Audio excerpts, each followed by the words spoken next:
video activism, just as it was in the Wisconsin Capitol occupation the spring before. And from my personal standpoint, analyzing the models that developed by which video was spread from both inside the Capitol in Madison, as well as from OWS outside at Zuccotti Park, was largely the inspiration to found supervoters.org, which is a progressive web video platform that helps you organize video campaigns. Moreover, there is no doubt that labor unions, advocacy groups, occupiers, and activists across the board are all breaking new ground with video. And fortunately, we have an esteemed panel here to share their experiences and help us navigate this rapidly developing and evolving field. So without further ado, let me introduce our fantastic trainers. To start, we have Winnie Wong, who is founder of Seismologic Media and co-founder of Permaculture Design, as well as an organizer for Occupy Wall Street and Occupy Sandy. Next, we have Messiah Rhodes, who is a New York City-based filmmaker whose documentaries have been screened at film festivals and featured on websites such as the New York Daily News, Village Voice, Current TV, Huffington Post, Move On, and many others. Next, we have Brad Gans, who is creative director of supervoters.org, as well as the production coordinator for Three Nights Media. He is also a media producer with Occupy Wall Street, where he is a member of the OWS Media Collective and Global Revolution livestream. And last but not least, we have Rebecca Eisenberg, who is the deputy editor at Upworthy.com, and has previously worked at BuzzFeed, as well as at Driver Digital, which is a web video production company in New York City. And to get us to start, first, a startling statistic, 84.8% of the US internet audience is now viewing online video at some point during the month. And there are increasingly these kind of statistics coming out, rapidly increasing, particularly as mobile gets off the ground, as tablet technologies. And to start, Rebecca, how do you approach video at Upworthy? And have you seen similarities between political videos that are successful, that are worth curating, and your work? We approach video in a very sort of, our first check is if it's available on mobile, because so many people use mobile now that it's almost, if something doesn't run on mobile, we won't run it kind of no matter how good the content is. We might get in touch with whoever uploaded it and ask them to put it on YouTube or Vimeo or a mobile-friendly platform, but if something's not useful on mobile, we just don't even run it. And that's like our first check. And then the second check is it a good message? Does it seem fact-checked? If there are facts being presented, are they reliable? We also know that things that tend to do really well have like a hero and a villain, you know, someone uprising against someone else, a bully being overcome by, you know, the good of the people, stuff like that.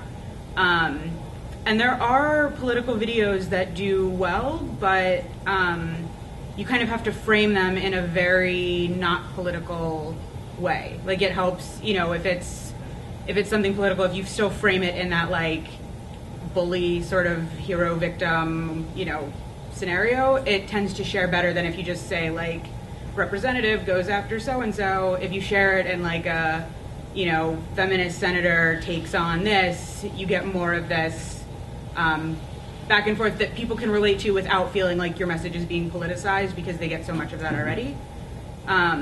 So there are ways to make political videos do well or share well, but real genuine emotion from like real people, normal people, tends to share very well also. What's interesting, especially interesting about what you just framed, is that Winnie and I both run a separate panel at the New Organizing Institute Roots Camp, of which this is the New York version of Roots Camp.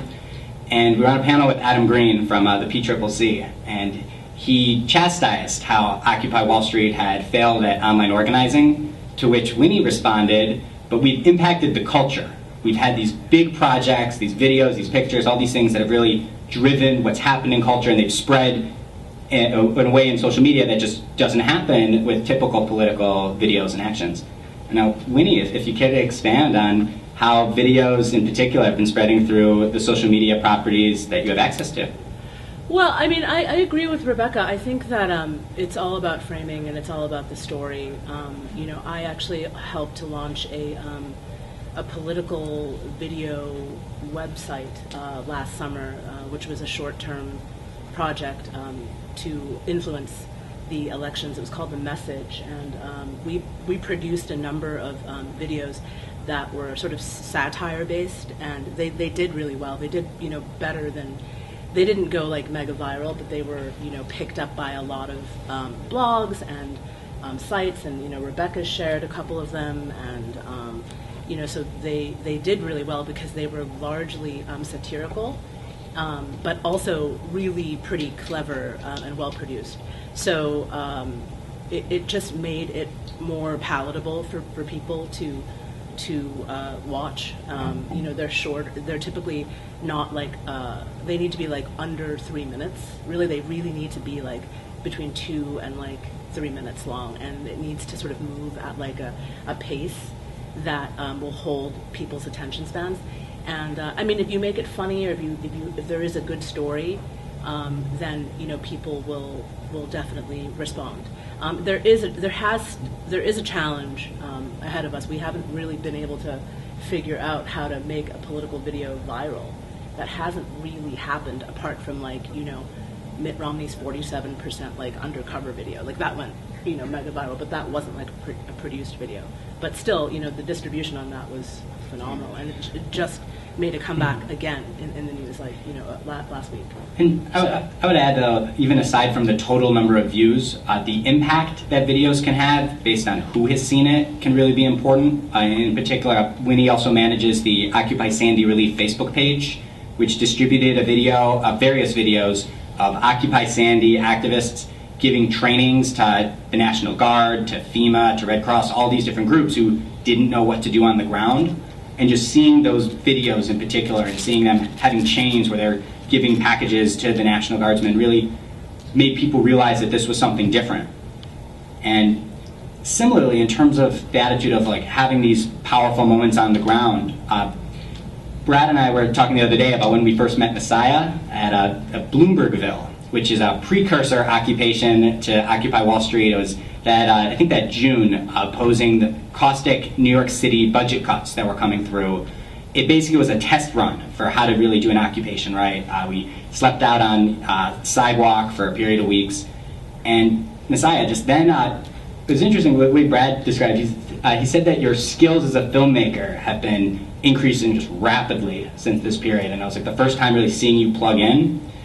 And obviously you direct, you shoot, you edit these short political activist documentaries.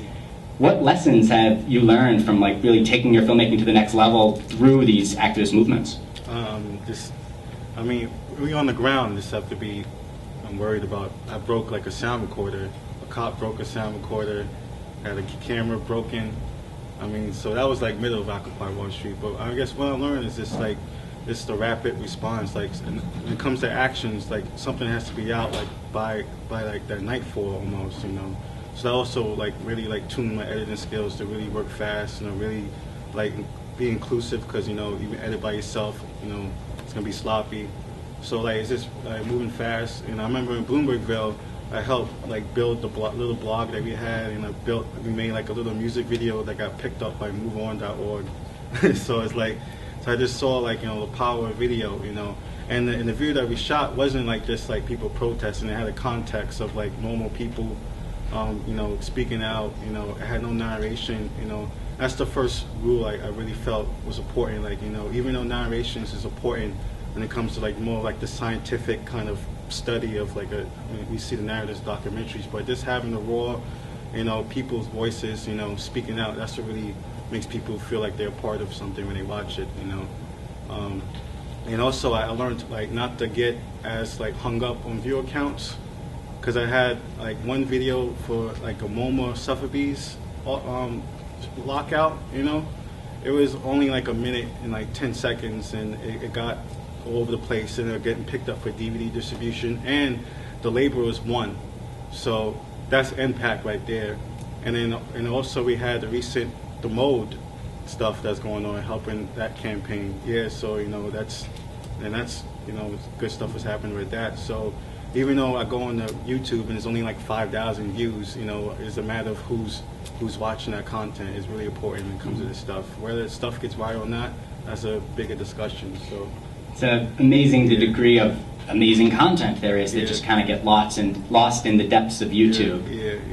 And particularly looking at, especially where Occupy Wall Street was at some of its most effective, was when they had these amazing groups of media makers there. Like the media working group had a specific station where they had all these people with laptops and Wi-Fi and all these great tools, both to tweet, to figure out the websites, and also to live stream and to figure out video. And Brad, I know you plugged yourself in at a pretty early point there, and you were going back and forth with hard drives full of footage and editing. What were your experiences trying to find the signal from the noise amidst this flood of video in the park? Well, the kind of the fun thing was that you could just go to the live stream area to like sort of get started, and there was like always like one of the great things about Zuccotti Park, the occupation, was that it was like a physical presence. So it was a great way to plug in. You could just like walk up to Vlad, you could walk up to Abe, and just like say, "Hey, I want to help you." And that was like a great fun thing. One of the things that I think we could have done a better job at was collaboration. I think that video collaboration is very difficult. It's very trying. What Messiah said about editing and being inclusive, I think, is a very important notion. I mean, when you're editing, if you're doing it on an island, it actually is a pretty laborious task, and it's not so much fun.